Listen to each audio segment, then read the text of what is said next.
Today's episode is brought to you by the Toledo Metal Furniture Company, made with union steel.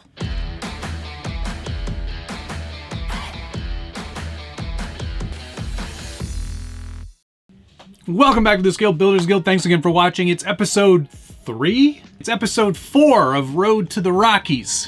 And if you are not familiar with this Road to the Rockies series, it's where Josh from Harley Designs and myself are building 3 different comp class crawlers. Class 1, Class 2, and Class 3 to compete at the Rocky Mountain Regionals being held in Denver, Colorado, hosted by Team Garage Hack. And this is a big week. There's lots of progress being made, and it's starting to look like a car. I mean, it's going to be a truck, but it's going to start looking like a car. You will definitely see the body lines for a Porsche 911 there. This actually is looking pretty good. I'm pretty happy with this so far. These have been now trimmed, and I've done a rough sand to kind of clean up and really kind of show off the actual pattern of the carbon fiber weave. I'm really thrilled with how this is all coming together. And in fact, there's more progress. Here's the whole back half of the car too. This one has not been trimmed, obviously, but you can sort of start to see how this is gonna come together and, oops, Porsche, eventually. You can sort of see how that's gonna look like a Porsche, right? Yeah, definitely. The process for cutting these out, like I said in my last video, you do have to be very careful because carbon fiber dust is very bad for you. Extremely bad for you. I wear a full face mask that's got filters, you know, the works. Of course, I take all of that work outside because that's the best place to do it. It is a good idea to be as careful as you can because while this may only take a few minutes to cut out, the effects could last a lifetime. So there you go. That's my PSA for today. But I'm really pleased with the process so far. In fact, today you'll be able to see me pull this other fender out of its mold and actually lay up all that carbon fiber.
Approximately 10 hours later.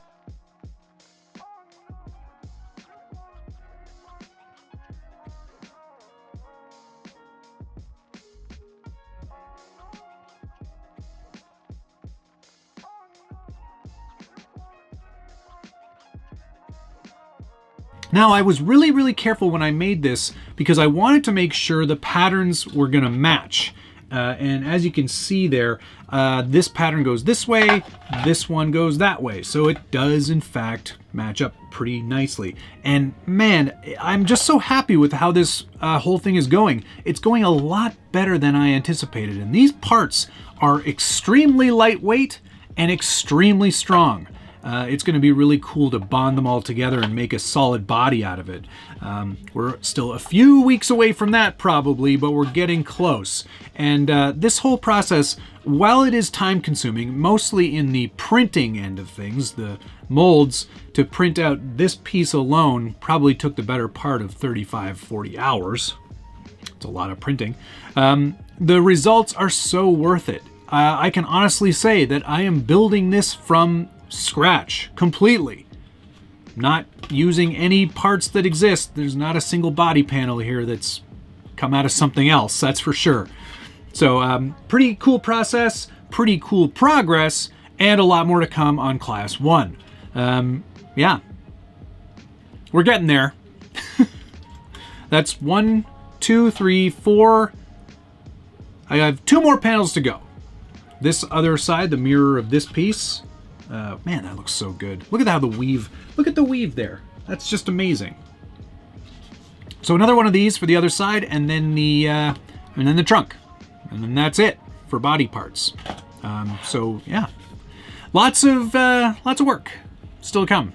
I still don't have a chassis for this, or any of the parts to make it go. How many days left? Moving on to Class 2, this is probably a lot more than you saw last time this show was on. We've got a full Class 2 spec body on here now, and yes, it is a Volvo Suga, which I think translates to swine or female pig. And yes, I would agree with that. It definitely has that look. Not a super heavy body though. Thanks to Josh for deleting the front fenders and most of the rear fenders and any other extraneous details that didn't really need to be on here. We've now got a really cool looking Class 2 legal body sitting very nicely here on this SCX-10 Pro. It's really got a really kind of compy look to it, doesn't it? It's a unique body for sure. Not one that I've seen a lot done in our hobby, but I have seen a few, and there are a few on the forum. I definitely invite you to go check them out. They're more scale builds than this one, but it sits really nicely on this Pro chassis. This, of course, is at full droop right now, so the rub against those fenders I'm totally fine with. I may end up raising it up ever so slightly just to give it a tiny bit more clearance there, but overall, I'm pretty happy with how this looks. This was printed on the Prusa at 0.20 layer height for less sanding and less finishing required, which is great. There is, and it's not just my printer that does this, a lot of printers have this problem, but every once in a while it does tend to bow along the bottom surface. Just surface tension and such pulls up on the whole piece as it prints, so there are some gaps to fill. And if you are a subscriber to the Turks and Jerps YouTube channel, you will already know how to fill those gaps the best way, and that's using one of these. This is a 3D printing pen.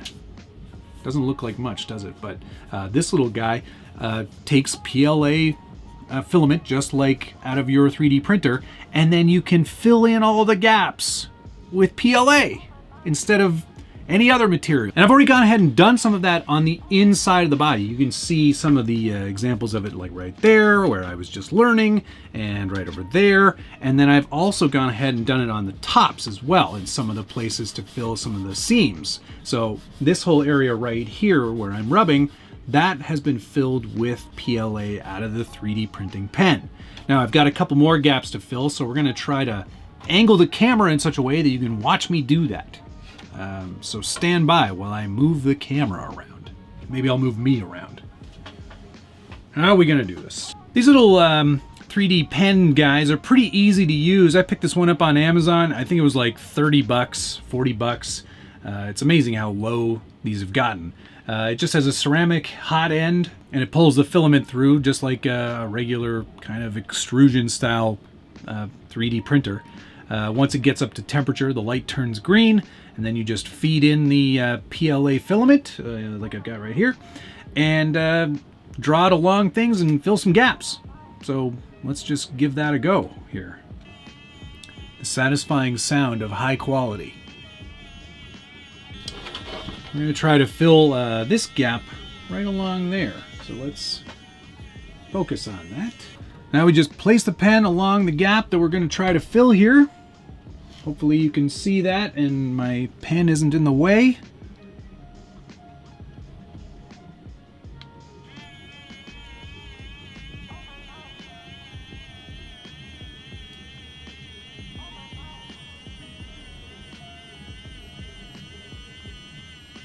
And there you go. It's just that simple. It actually really is quite simple to do. And once that cools down to a reasonable temperature again, you can go ahead and just sand that out. And then it creates a no gap filler. It's pretty great. I'm actually really impressed with how easy that is to do. Now, in order to make sure it adheres, you do want to make sure you're getting enough of that heat from the actual tip into those grooves.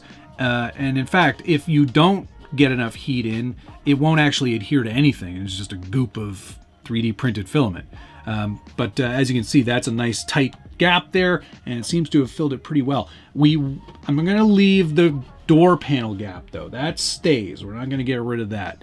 Same with that one there and that one there. It is just to kind of fill in the gaps between the seams on the panels.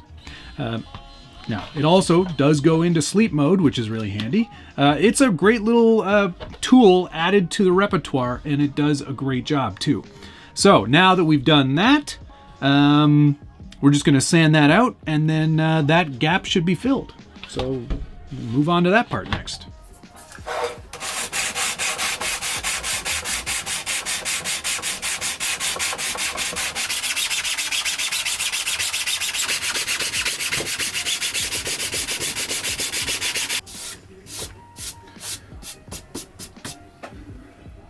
So there you go, pretty effective little tool, all thanks to Turks and Jerps, pardon my noob, Richard, whatever you want to call him, for coming up with that technique. I think he's the first that I've seen do that.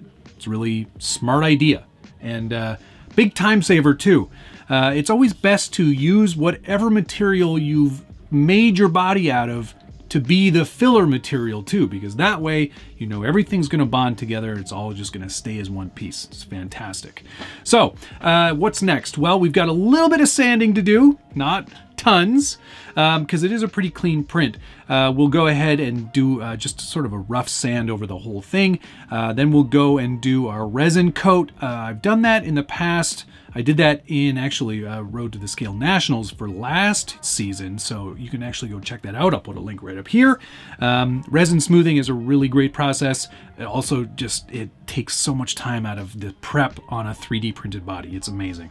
Really great process. Highly recommended. Have you ever tried 3D printing a body? Have you ever used it outside of just being a scale truck? Put a comment down below and let me know what you're thinking. I love reading through your feedback, and I try to answer as many of them as I can. And if you're enjoying this video and you like this series, hit the like button, subscribe if you haven't already, and ring that notification bell so you get updates anytime there's a new video from the Scale Builders Guild. Finally, on this body, a lot of people are very concerned about 3D printed bodies and how fragile they might be. And I am with you 100%. They can be very fragile. Despite all the reinforcing with CA, maybe even some shoe goo, and even the 3D printed filament as filler, you're still going to run into it being fragile. And the best way I can think of to avoid breaking something like this is to lay in a sheet of carbon fiber. And I'm going to do that on this body. We're going to lay in some carbon fiber sheet. I mean, I've got some experience and I've got plenty of carbon fiber left over. So we're going to do one all along the interior of the roof. We're going to do one all along the interior of the hood. We're going to do another piece all along the side panels as well. And that's going to help reinforce this whole body with a nice solid piece of very lightweight carbon fiber. I think it's a pretty smart thing to do as well.